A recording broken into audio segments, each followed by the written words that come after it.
पूरी दुनिया में इस खबर ने तहलका मचा दिया है। इंटरनेशनल मीडिया इसे हिमालय वाटर वार का नाम दे रही है। क्या भारत और चीन के बीच अगली जंग पानी के लिए होगी? ये सवाल आज हर कोई पूछ रहा है, लेकिन क्या भारत चुप बैठेगा? बिल्कुल नहीं। चीन के इस dam for a dam game का जवाब देने के लिए भारत ने भी एक ऐसा मास्टर प्लान तैयार कर लिया है जो चीन की सारी रणनीति को फेल कर सकता है।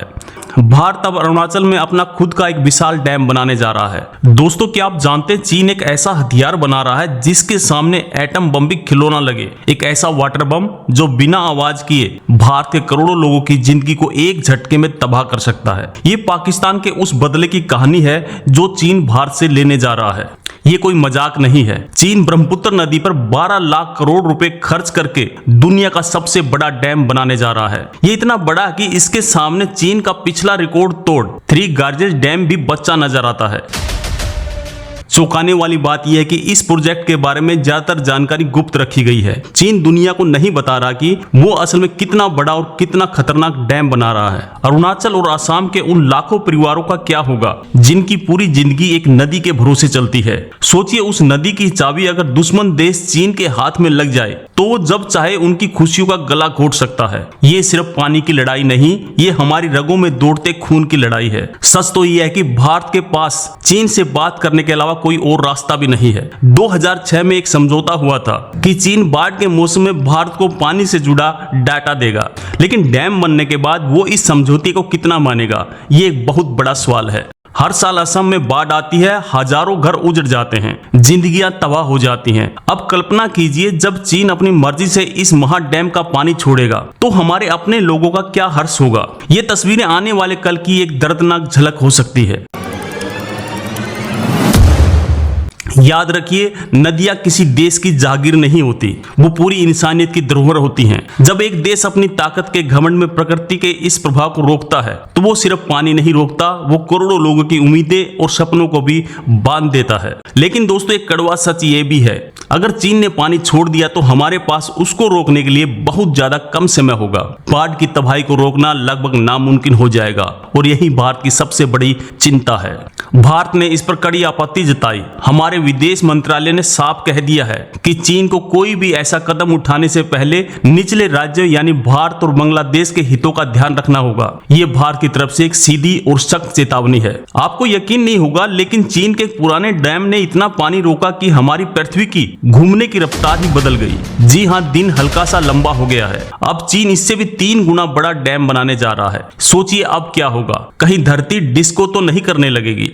वैज्ञानिकों ने चेतावनी दी है कि हिमालय का यह क्षेत्र भूकंप के लिहाज से बेहद संवेदनशील है। इतने बड़े डैम में जब खरबों लीटर पानी एक जगह पर इकट्ठा होगा तो ये जमीन पर दबाव बनाएगा, जिससे भयानक भूकंप आ सकते हैं जो दिल्ली तक को हिला सकते हैं। और दोस्तों, आखिरी सबसे बड़ा सवाल यही है, how will India counter China water bomb? Bharat की तैयारी क्या है? हमारा सिंगम डैम प्रोजेक्ट कितना मजबूत है? ये वो सवाल है जिनका जवाब पूरा देश जानना चाहता है। चीन की हरकतें बिल्कुल उस पड़ोसी जैसी है जो अपनी पानी की टंकी की चाबी अपने पास रख ले और बोले, भाई साहब आज कपड़े मत धोना, पानी नहीं आएगा। बस यहाँ मामला थोड़ा सा ज्यादा सीरियस है। और दोस्तों, जाते जाते एक और फैक्ट, ब्रह्मपुत्र नदी दुनिया की सबसे गहरी घाटियों में से एक बनाती है। इतनी गहराई में चीन जो डैम बना रहा है वो इंजीनियरिंग का कमाल तो है ही, पर शायद कुदरत के साथ बहुत बड़ा खिलवाड़ भी है। जब पानी सर से ऊपर चला जाता है तो इंसानियत डूबने लगती है। हमें यह समझना होगा कि पानी जिंदगी है, रियासत नहीं। उम्मीद है कि चीन इस बात को समझे इससे पहले कि बहुत ज्यादा देर हो जाए। उस किसान का सोचिए जिसकी पूरी खेती ब्रह्मपुत्र के पानी पर निर्भर है। अगर चीन ने पानी रोक दिया तो उसके खेत सूख जाएंगे, उसकी रोजी रोटी छिन जाएगी। ये 2 देशों के बीच की लड़ाई नहीं, ये करोड़ों लोगों की आजीविका पर सीधा हमला है। सबसे खतरनाक बात यह है कि ये डैम भारत के अरुणाचल प्रदेश की सीमा के महज कुछ ही किलोमीटर की दूरी पर बन रहा है। चीन का ये वाटर बम ठीक हमारे सिर पर टिक टिक कर रहा है और हम शायद एक बड़े जाल में फंस चुके हैं। तो क्या होगा आगे? क्या भारत का काउंटर डैम चीन को रोक पाएगा या फिर ये वाटर बम एक ऐसी तबाही लाएगा जिसकी हमने कल्पना भी नहीं की है? इस कहानी का क्लाइमैक्स अभी बाकी है। कहते हैं दोस्त वही जो मुसीबत में काम आए। भारत ने जैसे ही पाकिस्तान का सिंधु नदी का पानी रोका, चीन अपने दोस्त के लिए वाटर बम का तोहफा तैयार लेकर हाजिर हो गया।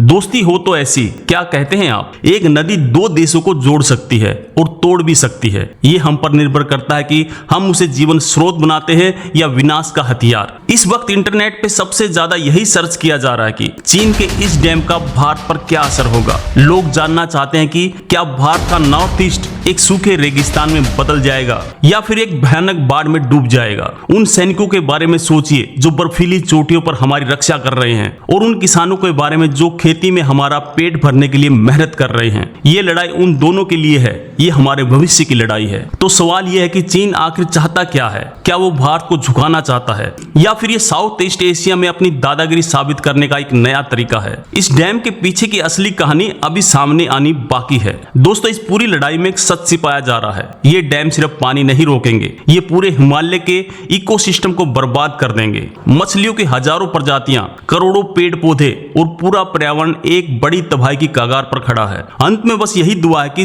पानी की हर एक बूंद जिंदगी बचाए, तबाह न करे। हमारे नॉर्थ ईस्ट के भाई बहनों की सुरक्षा और खुशहाली हमारी पहली प्राथमिकता होनी चाहिए। चीन की इस चाल के पीछे असली मास्टरमाइंड कौन है? क्या ये सिर्फ एक हाइड्रो पावर प्रोजेक्ट है या फिर भारत के खिलाफ एक सोची समझी साजिश? परतें धीरे धीरे खुल रही हैं। वैसे दोस्तों, क्या आप जानते हैं कि ब्रह्मपुत्र नदी का 60% से ज्यादा पानी भारत में ही उसकी सहयोगी नदियों में से आता है। मतलब चीन भले ही ऊपर से नल बंद कर दे, लेकिन हमारे पास अपना खुद का पावर बैंक है। जब तक नदी का पानी बह रहा है तब तक उम्मीद जिंदा है। उम्मीद ही समझदारी की जीत होगी और ये नदी हमेशा की तरह जीवन देती रहेगी। दुनिया भर के एक्सपर्ट का मानना है कि चीन का ये कदम सिर्फ बिजली बनाने के लिए नहीं, इसके पीछे गहरा जियोपॉलिटिक्स मकसद है। वो भारत को घेरने के लिए पानी को एक हथियार की तरह इस्तेमाल कर रहा है। लेकिन इसका अंजाम क्या होगा? एक मजेदार फैक्ट बताऊं, चीन ने अपने ही देश में मेकांग नदी पर 12 डैम बना डाले। नतीजा ये हुआ कि नीचे के देशों में कभी सूखा तो कभी बाढ़ आ गई। मतलब चीन अपने पड़ोसियों के साथ पानी पानी खेल चुका है। अब हमारी बारी है। चीन का हाल तो ऐसा है जैसे कोई बच्चा खिलौना छीनकर बोले, मैं तो बस देख रहा था। लेकिन दुनिया जानती है कि चीन सिर्फ देख नहीं रहा, वो खेल रहा है, और ये बहुत खतरनाक खेल है। अगर आपको लगता है कि भारत को इस मुद्दे को अंतर्राष्ट्रीय मंच पर उठाना चाहिए तो इस वीडियो को ज्यादा से ज्यादा शेयर करें। लोग ये जानना चाहते हैं कि इस वाटर बम का असर भारत और चीन के व्यापार पर क्या पड़ेगा। क्या भारत चीन पर आर्थिक प्रतिबंध लगाएगा? ये आने वाला वक्त ही बताएगा। इस मुद्दे पर आपका क्या सोचना है? क्या भारत को चीन के खिलाफ कड़े कदम उठाने चाहिए? नीचे कमेंट में जरूर बताएं। तो दोस्तों, ये थी चीन के वाटर बम की पूरी कहानी। भारत का जवाब तैयार है, लेकिन लड़ाई अभी बहुत लंबी चलेगी। इस जियोपॉलिटिक ट्रेलर का अगला एपिसोड क्या होगा, ये देखना बहुत दिलचस्प होगा। क्या ये डैम पूरा हो पाएगा या अंतर्राष्ट्रीय दबाव के चलते चीन को अपने कदम पीछे खींचने पड़ेंगे? इस कहानी पर हमारी नजर बनी रहेगी। आपको ये जानकारी कैसी लगी हमें कमेंट में जरूर बताएं। वीडियो पसंद आया तो लाइक करें और शेयर करना बिल्कुल भी ना भूलें, और ऐसी ही दिलचस्प वीडियो के लिए हमारे चैनल को सब्सक्राइब जरूर कर लें। बहुत बहुत धन्यवाद।